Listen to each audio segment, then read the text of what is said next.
নমস্কার বন্ধুরা, গল্পকথক তিতির চ্যানেলে আজকের নিবেদন রমাপদ চৌধুরীর লেখা একটি উপন্যাস বনপলাশীর পদাবলী।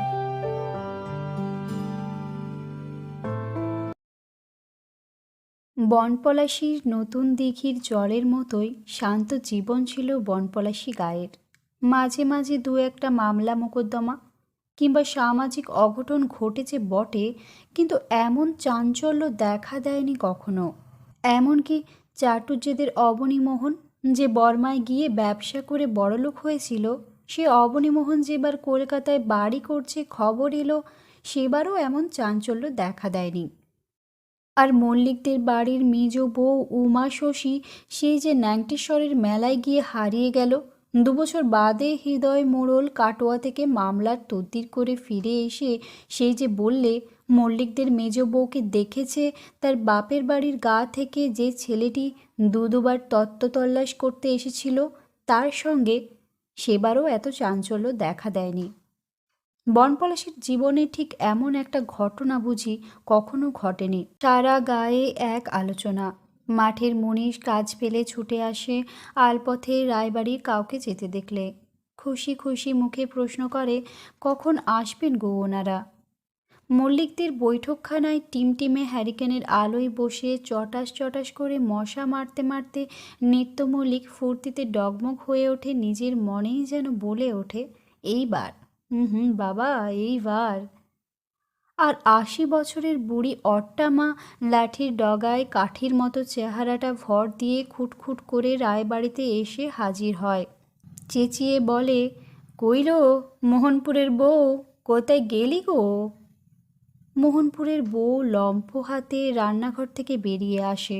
এঁটো হাতের কবচিতে করে ঘোমটাটা টেনে দেয় দক্ষিণ দুয়ারি ঘরখানার অন্ধকার বারান্দায় টিকের আগুন দেখে। তারপর কাছে এগিয়ে এসে চাপা গলায় বলে, অট্টামা তুমি এত রাত্রে নিজে এলে কেন গো? সাবিত্রীদের কাউকে বলে দিলেই পারতে, চিড়ে পাঠিয়ে দিতাম। অট্টামার ফোগলা মুখখানা অন্ধকারে হেসে উঠল। মোহনপুরের বউ দেখতে পেল না, কিন্তু শব্দে বুঝতে পারল। তাই বললে, বুড়ো মানুষ এমনি রাত বিরেতে ঘর থেকে বেরো কোন আক্কেলে?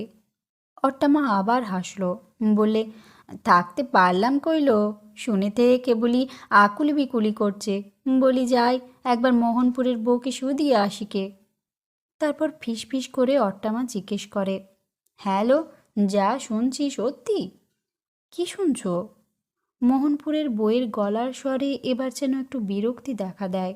অট্টামা হেসে বলে, পেশাদের কথা। মোহনপুরের বউ এবার দক্ষিণ দুয়ারি অন্ধকার দাওয়ার দিকে তাকালো। দেখলে টিকের আগুনটা ঘন ঘন জ্বলে উঠছে, অর্থাৎ ওদের কথাবার্তা ঠিক পৌঁছে গেছে উঠোনের ওপারে। অন্ধকারে বসে বসে যে তামাক টানছে তার কানে। পরক্ষণে অন্ধকার থেকে কর্কশ ক্রুদ্ধ গলা স্বর এলো। ভ্যাংচানোর ভঙ্গিতেই জবাব এলো, তাতে কি হয়েছে? গায়ের লোক যেন পাগল হয়ে গেছে আমার এদিকে। কথা আর শেষ হলো না। আর অট্টামা একটু অপ্রস্তুত হয়ে বললে, না তাই বলছিলাম, বলে ঠুকঠুক করে লাঠি ঠুকতে ঠুকতে বেরিয়ে গেল অট্টামা। আর সেই রুক্ষ গলাটা হঠাৎ নরম হয়ে বললে, দাঁড়াও গো অট্টামা, দাঁড়াও, অন্ধকারে মুখ তুলবে, পড়ে মরবে, লোকে আমায় দুষবে, চলো পৌঁছিয়ে দিয়ে আসি। অট্টামা থেমে পড়ল, তারপর বললে, সত্যি কথা বাপু, এত অন্ধকার আগে ছিল না। পেশাদের কথায় পুরনো দিনের জীবনটা যেন চোখের সামনে ভেসে উঠেছে অট্টামার। অন্ধকারে বসে বসে অঝরে কাঁদতে শুরু করে সে। এত সম্পত্তি, এত বড় বাড়ি, ভাসুরের 3 বউয়ের এত ছেলে মেয়ে নাতি নাতনি থেকেও অদ্ভুত এক নিঃসঙ্গ জীবন অট্টামার। সারা দিনে সকাল বিকেল দুবার শুধু তার ঘরখানা নিকিয়ে দিয়ে যায় কোটালদের কৌশলা, আর রাতে শুতে আসে। 2-4 বার পোড়ার মুখী বলে তাকে ডাকলো অট্টামা, জবাব না পেয়ে চুপ করে বসে রইল।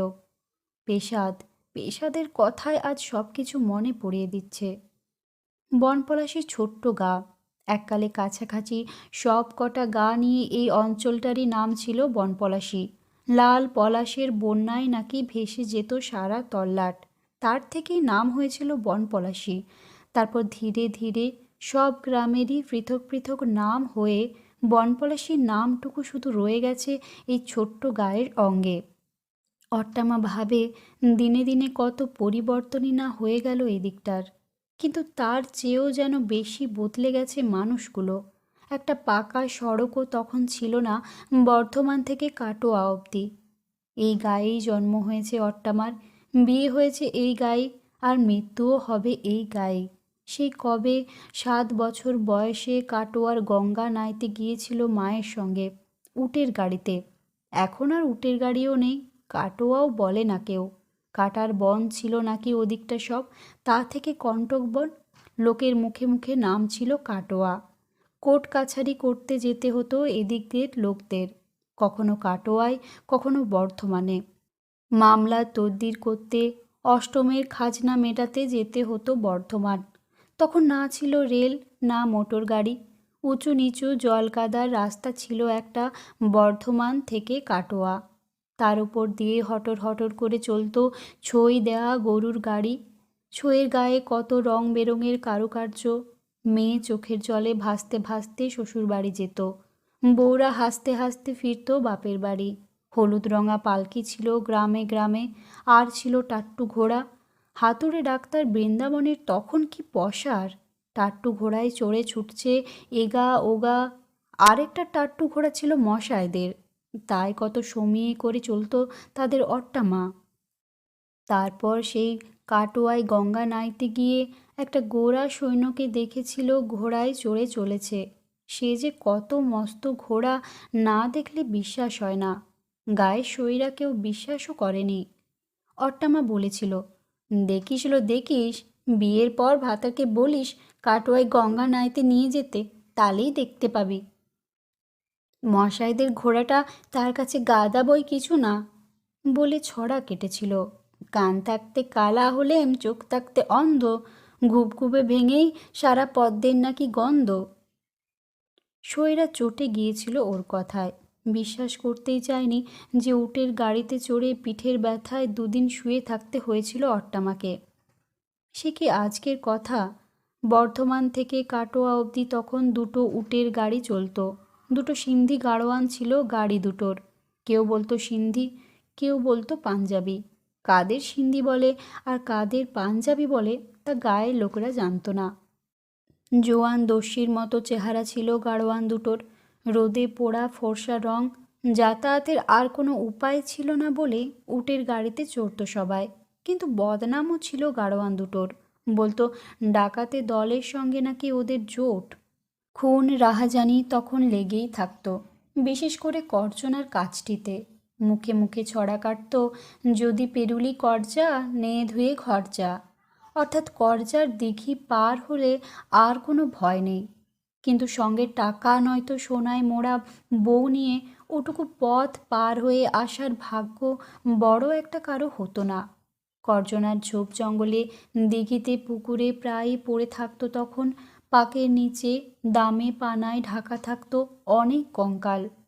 তাই বর্গির হাঙ্গামার মতো করজনার ডাকাতিও ছিল চারপাশের আতঙ্ক। বিকেলে কাছারি ছুটি হওয়ার পর ওই উটের গাড়িতে ফিরত সকলে। কেউ ধান বেচা টাকা নিয়ে, কেউ বা বউয়ের গয়না বন্ধক দিয়ে মেয়ের বিয়ের টাকা কর্জ নিয়ে। রাস্তার মোড়ে মোড়ে যাত্রীরা নেমে যেত যে যার গায়ের পথে। আর যাত্রীর সংখ্যা কমে গেলেই কিংবা একা পড়ে গেলেই গলায় তার দড়ির ফাঁস পড়ত আচমকা। করজনার কাজটাই ছিল সবচেয়ে বেশি ঝোপ জঙ্গল, তাই ওখানেই পাকের তলায় পুঁতে ফেলত লাশ। তারপর ভালো মানুষটির মতো ফিরে আসতো গাড়োয়ানরা। কেউ খোঁজ করলে বলতো রাস্তার মোড়ে নামিয়ে দিয়েছি, হয়তো ডাকাতের কাছে পড়েছে। কেউ কেউ বলতো গাড়োয়ানগুলোর দোষ নেই, আসলে কাছাকাছি এলাকার কোনো কোনো জমিদার তালুকদার নাকি ডাকাতের দল পুষত, নিজেরাও ডাকাতি করত। তা না হলে এই কাটা ঝোপ আর পলাশ বনের রুক্ষ মাটিতে চাষ করে যখন পেট চালানোই দায় ছিল, তখন কি করে রাতারাতি বড়লোক হয়ে গেল 2-4 জন? পথে বিপদ ছিল, তবু লোকজনের যাওয়া আসার কমতি ছিল না। ভিড় বাড়ল পাকা রাস্তা হবার পর, আরও বাড়ল ম্যাকলিওড কোম্পানি যখন রেল খুললে। বর্ধমান থেকে কাটোয়া অবধি ছোট লাইনের গাড়ি চলাচল শুরু হলো। সে কি আনন্দ তখন দুপাশের গায়ে। ট্রেনে যাত্রী হয় না তেমন, কেবলই গুজব ওঠে কোম্পানির খরচ পোষাচ্ছে না, ট্রেন তুলে দেবে। তাই অকারণেই টিকিট কেটে যাতায়াত শুরু করলে পয়সাওয়ালা বাবুরা। কিন্তু রেল টিকে গেল শেষ পর্যন্ত, কারণ সারা বছর রেল চালাবার মতো যাত্রী না থাকলে কি হবে। তীর্থযাত্রীর ভিড় লেগেই রইল। ক্ষীরগাঁয়ের তীর্থযাত্রী, ন্যান্টেশ্বরের ক্ষীরগাঁয়ে দেবী যোগাদ্দা, 52 পীঠের এক পীঠ সতীর ছিন্ন দেহ পড়েছিল সেখানে। ক্ষীরগাঁ থেকে মোহনপুর 2 ক্রোশ পথও নয়। তাই মোহনপুরের বউ ভেবেছিল এবার ক্ষীরগাঁয়ের মেলার সময় বাপের বাড়ি যাবে।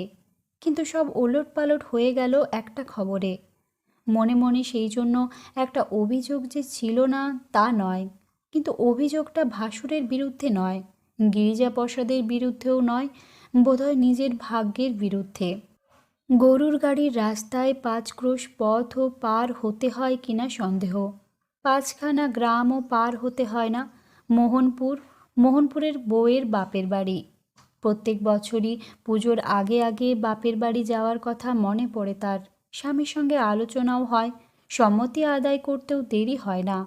কিন্তু শেষ পর্যন্ত ছোট ছেলেটার অসুখ, নয়তো মেজ মেয়েটা কোন দুর্ঘটনা ঘটিয়ে বসে, আর মোহনপুরের বইয়ের ইচ্ছের পাখি পাখা গুটিয়ে ফেলে। এবারও তেমনি বাধা পড়ল। ছেলের জ্বর নয়, মেয়ে হাত পুড়িয়ে বসেনি, এমনকি স্বামী মামলা মকদ্দমা নিয়ে ব্যতিব্যস্ত নয়। চাষ শেষ হতে দেরি হয়ে যায়নি, সেটেলমেন্টের বছর নয়। মোহনপুরের বউ ভেবেছিল এবার যাওয়া হবেই, কিন্তু হলো না। হঠাৎ ভাসুর গিরিজাপ্রসাদ চিঠি লিখে জানালো, গায়ে ফিরছি, দক্ষিণ দুয়ারি ঘর দুখানা পরিষ্কার করিয়ে রেখো। আর দাদার এই চিঠি পড়ে গিরিনের মেজাজ বিগড়ে গেল। খবরটা সে নিজেই গায়ের 5জনকে জানিয়েছিল বোধহয় একটু গর্ব করেই, কারণ নিজে সারাটা জীবন চাষবাস নিয়ে কাটালেও দাদার সম্পর্কে তার মনে একটু গর্বই ছিল। গায়ের লোকদের একটু সুযোগ হলেই শুনিয়ে দিত, দেওঘরে খুব বড় স্কুল হে, সেখানে হেডমাস্টার, 500 টাকা মাইনে, পকেট ছিঁড়ে যাবে বলে 2 প্রস্থ কাপড় দিয়ে পকেট বানাতে হয় ওদের, ওই যেমন বর্ধমানের বীরু পেশকারের। গিরিনের নিজেরও তাই ধারণা।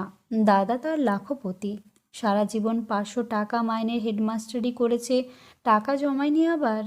মাসে খরচ আর কত, 100 টাকাই হোক। কল্পনায় দাদার টাকার অঙ্কটা একটু বেশি করেই দেখত বলে গিরিজাপ্রসাদ মাঝে মাঝে যখনই বনপলাশিতে এসেছেন, থেকেছেন 2-10 দিন কি 2-1 মাস, তখনই গিরিন খুশি হয়েছে।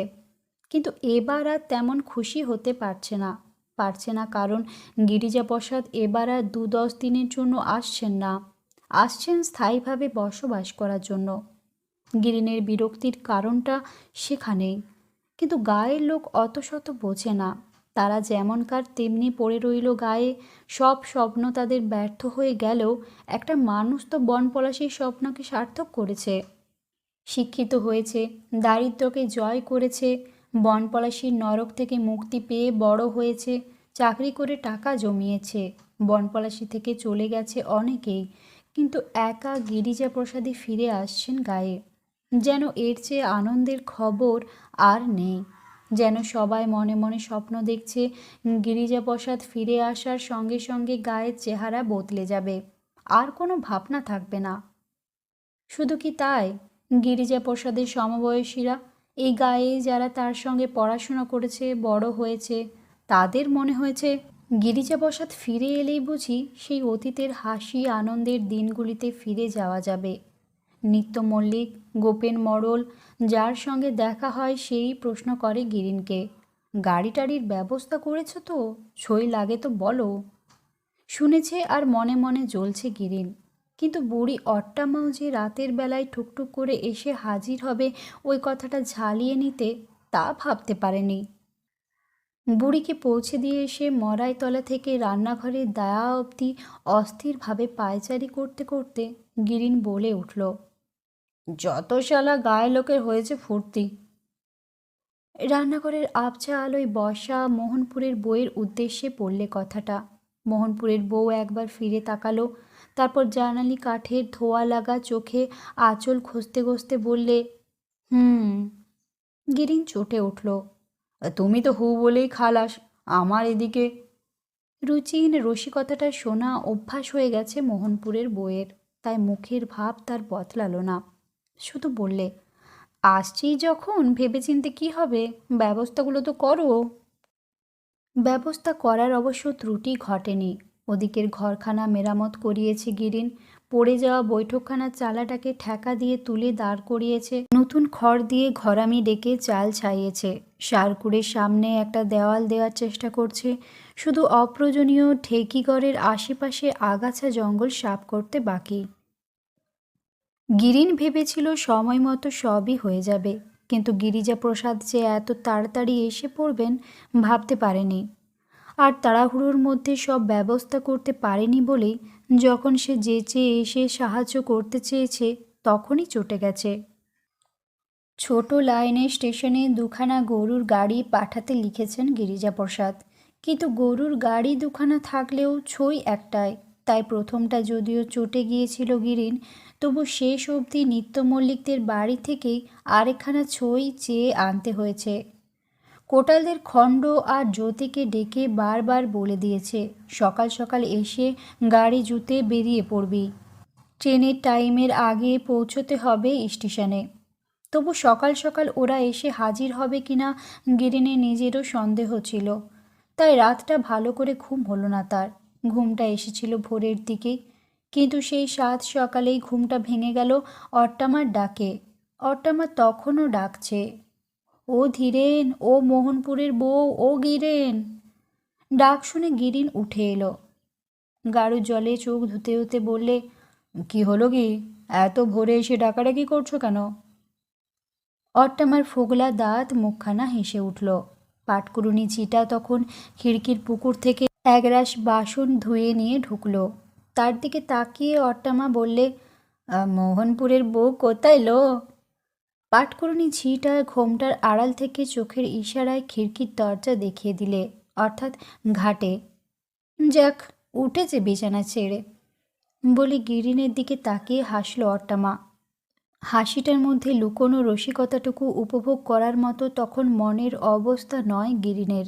বলে, কি ব্যাপারখানা কি বলো দেখি, ভোর রাত থেকে এসে চেঁচাচ্ছ কেন? মা অপ্রতিভ হয়ে বলে উঠল, এই দেখ, ভালো করলে মন্দ হয়, কথায় বলে ভাবুনি লো ভাবুনি তোর ঘর পুড়ে যায়, যাকে মোর ঘর পুড়ে মোর ভাবুন বয়ে যায়, সেই কথা। আমি কোথায় এলাম, গিরেনকে তুলে দিই গা, গাড়ি পাঠাতে হবে স্টেশনে, বেলা হলো। গিরিন বললে, সে তোমাকে ভাবতে হবে না, খণ্ডোয়ার যতেকে বলে দিয়েছি, ও ঠিক টাইমে চলে যাবে ওরা গাড়ি নিয়ে। অট্টামা তবু নড়ে না, বলে, এই বাবা, তা বললে কি চলে গিরেন? বিদেশ বিভুঁই থেকে আসছে মানুষটা, সঙ্গে বউ বেটা আছে, শেষে কি যে আতান্তরে পড়বে, নোকদের বলে দিয়ে কোনো বিশেষ আছে রা? বলেই লাঠি টুকটুক করে বৈঠকখানার দিকে চলে গেল অট্টামা। বিড়বিড় করতে করতে গেল, দেখি গা আবার নোংরা এলো কি না। গিরিন শুনতে পেল বাইরে গিয়েও অট্টামা চিৎকার করছে, ওরে ও যতে, তোদের কি কোনো কাণ্ডজ্ঞান নাই রে? পেশাদ আসছে, 3 যুগ পরে আসছে সে, তাকে শেষকালে আতান্তরে ফেলবি? খানিক পরেই আবার ফিরে এলো অট্টামা, নিজের মনেই যেন বললে, যোতে ছোড়ার কথা শোন গিরেন, শুধোচ্ছে আমার এত ছটপটানি কেন? বলি পেশাদ আসছে একদিন বাদে, তাই, তা নইলে আমার আবার কি? কথায় বলে, আসতেও একা যেতেও একা, কার সঙ্গে কার দেখা, আমার হলো সেই অবস্থা। তারপর বললে, গিরেন বাবা, তুইও তো গেলে পারতিস। গিরিন হেসে বললে, যাবো গো যাবো, ও গাড়ি যাবে ঘুরপথে, আমি মাঠে মাঠে চলে যাব অনেক আগে। ওদিকে ততক্ষণে গাড়ি জুতেছে, হ্যাট হ্যাট করছে, তা শুনে অট্টামা আবার বেরিয়ে গেল। গাড়ির পিছনে পিছনে চলল লাঠি ঠুকঠুক করে। নতুন গড়ে পুকুরকে পাশ কাটিয়ে গাড়ির পিছনে পিছনে গায়ে শেষ সীমানা পর্যন্ত এসে দাঁড়ালো অট্টামা। তাকিয়ে রইল এক দৃষ্টে। তারপর নিজের মনেই বিড়বিড় করলে, আসুক পেশাদ। গিরিন তো বলে পেশাদ নাকি হিলিদিলি কত সব জায়গা ঘুরেছে, পেশাদের সঙ্গে কি পদ্মর আমাদের দেখা হয়নি কোথাও? নিজের মনে মাথা নাড়লে অট্টামা। তারপর আবার বিড়বিড় করলে, সমস্ত জোয়ান মেয়ে একটা, গা ছেড়ে চলে গেল দপদপ করে পা ফেলে। কেউ একটা রাগ আড়লে না গো। গিরিজাপ্রসাদ নামলেন ট্রেন থেকে। গিরিনও এসে পৌঁছেছিল গাড়ি দুটোর পিছনে পিছনে। ট্রেন এসে থামতেই মনীষ দুটোকে ডেকে মালপত্র নামালো গিরিন। নামলো গিরিজাপ্রসাদের ছেলে আর মেয়ে দুটিও, গিরিজাপ্রসাদের স্ত্রীও। ছোট লাইন, ছোট ছোট ট্রেনের কামরা, আরও ছোট স্টেশন, ফ্ল্যাগ স্টেশন। না আছে স্টেশন মাস্টার, টিকিট চেকার, না কুলি খালাসি। শুধু একখানা দরজাবিহীন এক ইটের দেয়াল ঘেরা ঘর পড়ে আছে নির্জন তেপান্তরে। আগে এটুকুও নাকি ছিল না। চারপাশের গায়ের লোক অনেক লেখালেখি করে আপিল দরখাস্ত করে তবে এই ব্যবস্থাটুকু করতে পেরেছিল। অর্থাৎ যাত্রী থাকলে তবেই ট্রেন থামবে, নচেত বাঁশি বাজিয়ে চলে যাবে। বাঁশি নয়, যেন একটা তাচ্ছিলের হাসি। তার জন্য গায়ের লোকেদেরও সম্মানে যেন ঘা লাগে, একটা আক্রোশও তাই লুকিয়ে আছে তাদের মনে। গিরিজাপ্রসাদের ছোট মেয়ে কমলা এই প্রথম এলো নিজেদের দেশ গায়ে। বিমলাও প্রায় তাই। 5 বছর আগে দিন কয়েকের জন্য সে একবার এসেছিল বটে, কিন্তু কোনো কথাই তার স্পষ্ট মনে নেই। ট্রেন থেকে নেমেই চারপাশে তাকিয়ে কোথাও কোনো জনমনীষী না দেখে কমলা খিলখিল করে হেসে উঠল। এ কি স্টেশন রে দিদি? বিমলাও হাসল, কিন্তু ওর মতো খিলখিল করে সশব্দে নয়। কমলার মতো ছেলে মানুষ নয় ও আর। হাঁটা চলায় একটা ছন্দ এসেছে, কথায় হাসিতে সংযত ভাব। তাকালো সে একবার দাদার দিকে, অমরেশের মুখের দিকে, তারপর ঠোঁট টিপে হাসল। অমরেশকে দেখে কিন্তু মনে হলো এর মধ্যে কৌতুক খুঁজে পাচ্ছে না ও, বরং বিরক্তই হয়েছে। ইতিমধ্যে ট্রেনটা ছেড়ে দিয়েছে আবার হুইসেল বাজিয়ে। গরুর গাড়ির মতোই ধীরে ধীরে চলতে শুরু করেছে। পিছনের কামরা থেকে ফ্ল্যাগ নাড়তে নাড়তে ফ্ল্যাগ শুদ্ধ হাতখানা বাড়িয়ে দিয়ে গার্ড বললে, টিকিটগুলো দিন, টিকিটগুলো। টিকিটগুলো হাতেই ছিল। হাত বাড়িয়ে দিয়ে দিলেন গিরিজাপ্রসাদ, আর সঙ্গে সঙ্গে কমলা বিমলা দু বোনই সশব্দে হেসে উঠল। গিরিন ততক্ষণে দাদা বৌদিকে প্রণাম করে কুশল শুরু করেছে। কমলাদের হাসি দেখে গিরিন বললে, আজ পাড়াগাঁয়ে থাকি আমরা, হাওড়া স্টেশন পাবি কী করে এখানে? প্রশ্ন শুনে কমলা আর বিমলা হাসি থামিয়ে প্রণাম করল গিরিনকে। অমরেশও করল, তবে অনিচ্ছার সঙ্গে। কাকা বটে, তবু গিরিনকে দেখে তার ঠিক যেন কাকা বলে সম্মান করতেও বাধছে। এই কাঁচা পাকা চুল, খোঁচা খোঁচা দাড়ি, কাছার চেয়ে কোচাটা খাটো, রোগা রুক্ষ চেহারা, এই মানুষটাকে কাকা বলে পরিচয় দিতেই যেন তার আপত্তি। গিরিজাপ্রসাদ নিজেও অবশ্য গিরিনকে লক্ষ্য করেছেন। লক্ষ্য করেই বললেন, তুই যে আমার চেয়েও বুড়িয়ে গেছিস। গিরিন হাসল, কিছু বললে না। হয়তো মনে মনে ভাবলে, বুড়িয়ে যাওয়াই তো নিয়ম এখানে। মাটিকে সরস করতে গিয়ে শরীরের রস যে নিংড়ে ঢেলে দিতে হয়, তাই অকাল বার্ধক্য এখানকার চিরন্তন রীতি। কিন্তু গিরিজাপ্রসাদ আর কোনো কথা বললেন না। হঠাৎ অন্যমনস্ক হয়ে গেলেন। দিগন্তে মিলিয়ে যাওয়া সরু রেল লাইন জোড়ার দিকে তাকিয়ে, নির্জন স্টেশন প্ল্যাটফর্মের দিকে তাকিয়ে, দূরে সেই বাজে পোড়া বটগাছটার দিকে তাকিয়ে, সাঁওতাল পাড়ার এক কোণের সেই পলাশ গাছটার দিকে তাকিয়ে। কয়েকটা মুহূর্ত মাত্র। তারপর গিরিজাপ্রসাদের মনে হলো যেন তার জীবনের ঘড়ি হঠাৎ থেমে গেল। সময়ের পা থেমে গেল চিরদিনের জন্য। সারা জীবন ঘড়ির কাঁটা ধরে চলতে হয়েছে। চঞ্চল ব্যস্ততার মধ্যে যে জীবন কাটিয়ে এসেছেন, এই দুদণ্ড আগেও যিনি তাড়াহুড়ো করে ট্রেন ধরেছেন, তাড়াহুড়ো করে ট্রেন থেকে মালপত্র নামিয়েছেন, স্ত্রীকে ছেলে মেয়েদের, তার যেন হঠাৎ মনে হলো সময়ের আর কোনো দাম নেই। রয়ে বসে ধীরে সুস্থে জীবনের প্রতিটি মুহূর্তকে যেন উপভোগ করতে পারবেন, জিরিয়ে জুড়িয়ে চুমুক দিতে পারবেন এবার জীবনের পেয়ালায়, বিলম্বিত লয়ে। কর্মজীবনের একটা মুহূর্ত অবসর পাননি। ঘড়ি ধরে চলতে হয়েছে সারাটা পথ, ঘড়ির কাঁটার সঙ্গে পা বেঁধে। ঘড়ি ধরে ঘুম থেকে উঠেছেন, টিউশনিতে বেরিয়েছেন, স্কুলে গেছেন, আবার ক্লান্ত শরীর নিয়ে সন্ধ্যায় ফিরে এসেই ছাত্রদের নিয়ে নিজের ঘরেই পড়াতে বসতে হয়েছে। শিক্ষকের মহান আদর্শে লক্ষ্য রেখে জীবন শুরু করেছিলেন। শিক্ষকতাকে ভেবেছিলেন সাধনা, কিন্তু সংসারের আর পাঁচজনের স্বাদ মেটাবার দায়ে অবসর সময়টুকুকেও খরচ করে দিতে হয়েছে। গ্রীষ্মদিনের মরা পুকুরের শেষ জলবিন্দুকে যেমনভাবে ভবিষ্যতের আশায় চাষিরা খরচ করে বসে জমিতে সেচ দিয়ে সব রস নিঃশেষ করে ফেলেছেন গিরিজাপ্রসাদ, কিন্তু মাঠ ভরেনি ধানে ধানে। ব্যর্থ নিঃস্ব জীবন নিয়ে তাই আজ আবার গায়ে ফিরতে হয়েছে তাকে, যেখান থেকে একদিন অনেক আশা নিয়ে বেরিয়ে গিয়েছিলেন সেখানেই। এর চেয়ে দুঃখের কি থাকতে পারে তার জীবনে? এই বনপ্রাসী গ্রাম, শৈশব আর প্রথম যৌবনশীর দিনগুলি রঙিন স্মৃতিতে ঘেরা গ্রাম। কতদিন কর্মক্লান্ত অবসন্ন শরীরে স্বপ্ন দেখেছেন এখানে ফিরে আসার, ভেবেছেন এখানে ফিরে এলেই বুঝি ফেলে আসা জীবনের সেই রস মধুর দিনগুলিতেও ফিরে যেতে পারবেন। কিন্তু এমনভাবে আসতে হবে কোনোদিন মনে হয়নি। চাকরি থেকে অবসর নিয়ে, অবসর কি তিনি নিতে চেয়েছিলেন? না, গিরিজাপ্রসাদের ধারণা চাকরি থেকে কেউ অবসর নিতে চায় না। প্রথম জীবনে একবার বেকার হয়েছিলেন, আজ আবার বেকার হয়ে গেছেন। উপার্জন নেই, কিন্তু দায় দায়িত্ব কমেনি। যে কটা টাকা পেয়েছিলেন আয় ব্যয়ের চড়াই উতরাই পার হতে গিয়ে দেখেছেন সে সামান্য সঞ্চয় কখন চড়ুই পাখির মতো চোখের সামনে দিয়ে উড়ে গেছে। আর মাত্র সামান্যই বাকি, তাই শঙ্কিত হয়ে উঠেছেন গিরিজাপ্রসাদ। ফিরে এসেছেন শেষ কটা দিন এইখানেই শেষ করে যেতে। বিঘে কয়েক জমি আছে বটে, কিন্তু এতদিন তার খোঁজ রাখেননি।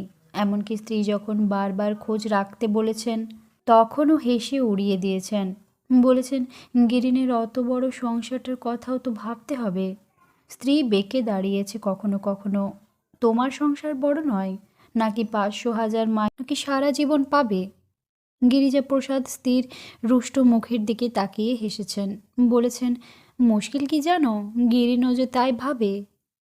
একবার নিজের ভবিষ্যৎ ভেবে শঙ্কিত হয়েছেন গিরিজাপ্রসাদ, কিন্তু পরক্ষণেই অবনীমোহনকে মনে পড়ে গেছে। বর্মায় গিয়ে বড়লোক হয়েছিল অবনীমোহন, তারপর কলকাতায় ফিরে বাড়ি করেছে। তার বাড়িতে একবার গিয়েছিলেন গিরিজাপ্রসাদ, কিন্তু লোকটাকে পছন্দ করতেন না। গায়ের কেউই পছন্দ করতো না। প্রতি বছর ধানের সময় এসে ধান বেচা টাকা নিয়ে চলে যেত অবনীমোহন। লোকে হাসাহাসি করে বলতো, ও আমাদের ইংরেজ গভর্নমেন্ট গো, গায়ের টাকা গায়ে রাখবে না, কলকাতায় চালান দিয়ে দেয়। সত্যি কথায়, গায়ের গায়ের পুজো পার্বণ, যাত্রা, অষ্টমপ্রহর কোনো কিছুতেই থাকতো না অবনীমোহন। এমনকি মেলাতলার বারোয়ারি চাঁদাটুকু দিত না খড় ছাওয়ার জন্য।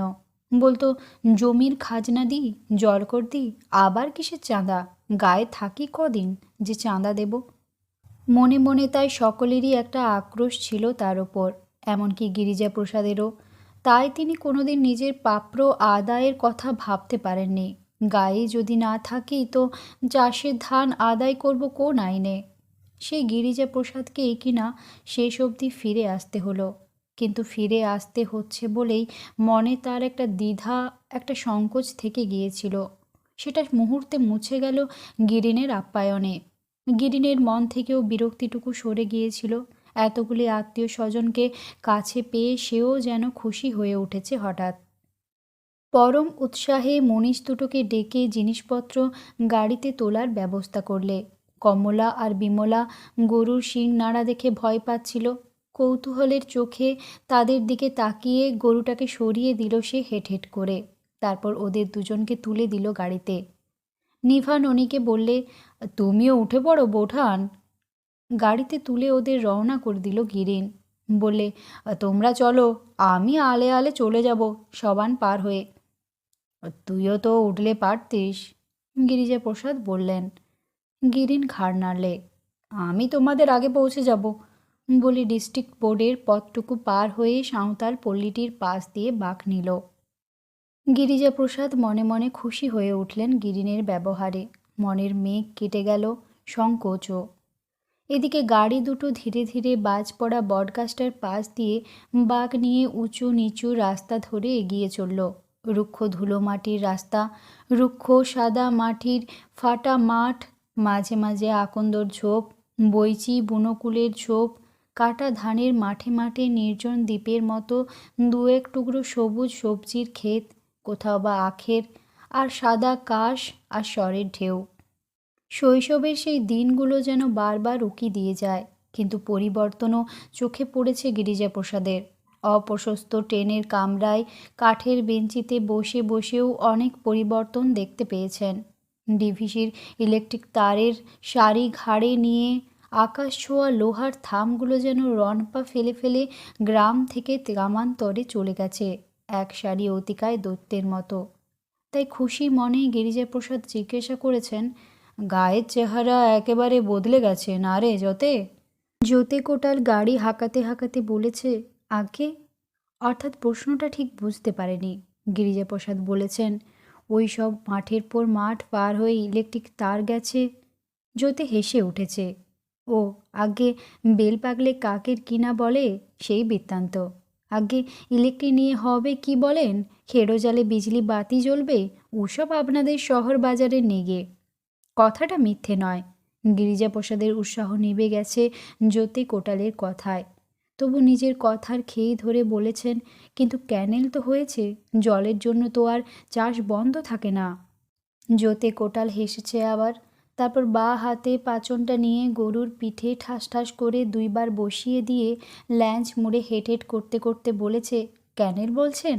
হা, হয়েছে বটে, কিন্তু জলও কষ্ট যায় নাই গো। কেন? বিস্মিত হয়ে নিভাননীয় প্রশ্ন করেছেন। যতে কোটাল সুর দিয়ে গেয়ে উঠেছে, লদি কাটল সরকারে, তার খাজনা জোগাও দরবারে। গিরিজাপ্রসাদ হেসে বলেছেন, তা জল নিবি, খাজনা দিবি না? যতে কোটাল এবার আর হাসেনি, যেন অভিযোগের স্বরেই বলেছে, কেনে দেব আগে? বিচারটা কেমন হলো আপনার? হই যে আপনার মাঠের পুকুর রয়েছে, সেচের পুকুর রয়েছে, খাজনা নেয় না ওর, জলকল নেয় না, তা পুকুরগুলান বুঝে গেল কার দোষে? সরকারের লয়?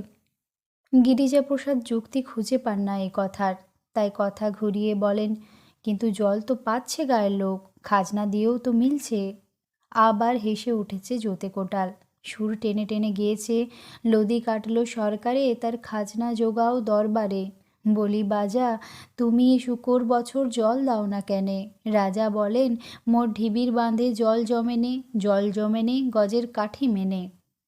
বলেই যতে কোটাল অর্থ বুঝিয়ে দিয়েছে। বলেছে, ডিভির বাঁধ আজকে বুঝলেন তো? কমলা আর বিমলা অত সব গুঁড়ো অর্থ বুঝতে চায় না, তারা হেসেই কুটি কুটি। গিরিজাপ্রসাদ অবশ্য বুঝতে পেরেছেন, ঢিবির বাঁধ মানে ডিভিসির বাঁধ। তবু গান শুনে তিনিও হেসেছেন, উৎসাহ দিয়ে বলেছেন, বাহ, গানের গলা তো বেশ তোর। যতে কোটাল বাধা দিয়ে বলেছে, ই আজ্ঞে গান না, ই হলো কান্না, চাষির কান্না। এই দেখেন না, শুকর বছর হলে ভাদর পার হবে তবু জল ছাড়বে না। আব যদি মেঘ হলো, বৃষ্টি হলো ঝামঝুমুর, তখন ক্যানেলের জল দিয়ে দেশ ভাসিয়ে দেবে, বান ডাকিয়ে দেবে। গিরিজাপ্রসাদ এতক্ষণ যেন স্বপ্ন দেখছেন। যে আশায় পুলকিত হয়েছিলেন যতে কোটালের কথার, যেন মুহূর্তে তা নিভে গেল। হতাশ সুরে বললেন, তবে আর কি লাভ হলো রে? তা হয়েছে আগে, গরুর ল্যাজ মুড়তে মুড়তে বলে যতে কোটাল। বলে, ক্যানেল কেটে সাপ পেয়েছে, ইয়া মস্ত মস্ত পাহাড়ি সাপ, ইদিক পানে ছিল না আগে, এখন আসছে জলে জলে। সাপের কথায় কমলা বিমলা দুজনেই একসঙ্গে আঁতকে ওঠে। যতে কোটাল হাসে, হাঁ দিদি, সাপ, সাপের দংশনে আজকাল লোক মরছে তো মরছেই, ইয়া মস্ত সাপ, বাপের কালে দেখিনি আগে। বলেই আবার গলা ছেড়ে গান জুড়ে দেয়, বলি রাজা, কলির রাজা, জল দিবে না কেনে দেবো ট্যাক্সো? রাজা বলেন, পেজার বেটা, জল দিইনি, সাপ দিয়েছি 100। এবার সবাই হু হু করে হেসে ওঠে, এমনকি অমরেশও। গায়ে ফিরতে হচ্ছে বলে মন মেজাজ তার প্রথম থেকেই বিগড়ে আছে, একটা কথাও বলেনি, বিশেষ করে বন্ধুবান্ধবদের ছেড়ে আসতে হয়েছে বলে। কিন্তু সুরটা বড় ভালো লেগে গেছে গিরিজাপ্রসাদের, ঠিক যেন বংশীর মতো গলা। সেই কোন ছোটবেলায় শুনেছেন, এখনও যেন কানে লেগে রয়েছে। নিজের মনেই যেন বললেন, আহা, বড় মিষ্টি গলা রে তোর যতে, এ গান কে বেঁধেছে? যতে হেসে বললে, সে কে বেঁধেছে জানি না আগে, ই গান সবাই জানে, গায়ে সবাই। কিন্তু গানের কথাগুলি নয়, গলার সুরটা তখনও গিরিজাপ্রসাদের কানে লেগে আছে। এমনই আরেকটা গানের কলি মনে পড়ছে গিরিজাপ্রসাদের। কি মিষ্টি সে গলা, কি সুন্দর ভঙ্গি নায়কের।